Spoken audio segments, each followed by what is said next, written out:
Loué soit Jésus-Christ, sa paix soit avec vous. Le Talmud est l'ensemble des commentaires de la Bible ayant une importance telle pour les Juifs talmudiques que la transgression des préceptes qu'il contient est plus coupable à leurs yeux que celle des commandements divins eux-mêmes. Une de leurs formules exprime cela. La Bible est de l'eau, la Mishnah du vin et la Guémara de la liqueur. Jésus a eu beaucoup à souffrir de l'obstination des pharisiens à donner plus de crédit à leurs élucubrations qu'à la justice, la miséricorde et la bonne foi.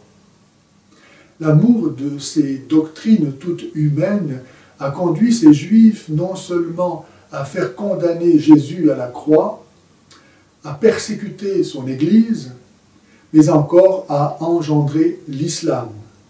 Il suffit pour s'en convaincre de comparer le Talmud et les sources de l'islam.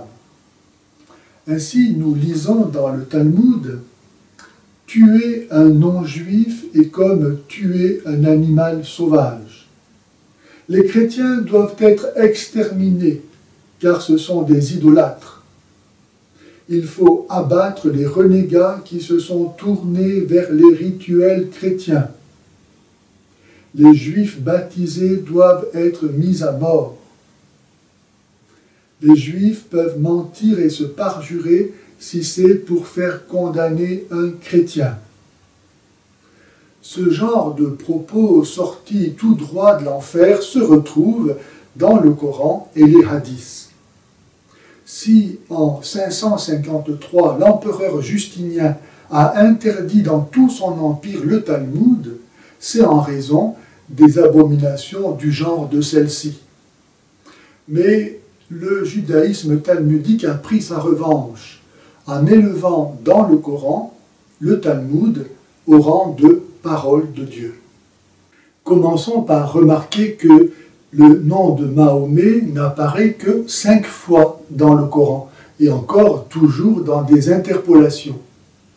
Que celui qui passe pour être Jésus, Issa, est mentionné 27 fois, tandis que Moïse est nommé 148 fois. Autrement dit, pour l'auteur du Coran, Moïse est plus important que Issa et Mahomet. Mais pour qui d'autre que pour un juif, Moïse est-il plus important que Issa et Mahomet? Et pourquoi le Coran, venant 7 siècles après Jésus-Christ, ne dit-il rien de ses apôtres, de saint Paul, de l'Église, réalité pourtant incontournable de l'histoire du salut et des religions? Et pourquoi le Coran ne nomme-t-il jamais les chrétiens chrétiens, mais, tout comme les juifs le font, les nomme-t-il nazaréens? Et pourquoi le nom de Mahomet n'apparaît-il jamais dans les premiers manuscrits du Coran? Pourquoi le Coran ne nous dit-il rien des parents de Mahomet, de ses compagnons, de ses contemporains? Mais préfère-t-il nous parler d'illustres inconnus comme Abu Lahab? Pourquoi près de 87% des récits coraniques évoquent-ils des récits talmudiques mettant en scène des personnages de l'Ancien Testament? Et pourquoi près de 90% des prescriptions coraniques sont-elles des prescriptions talmudiques?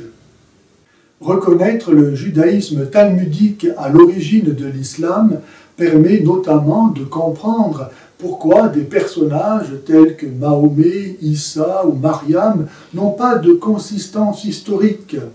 Ils ne sont en fait que des masques servant sous couvert de révélation arabe à masquer l'inoculation du judaïsme talmudique aux Arabes, afin que ceux-ci, une fois soumis, soumettent à leur tour le monde entier à la loi d'Allah.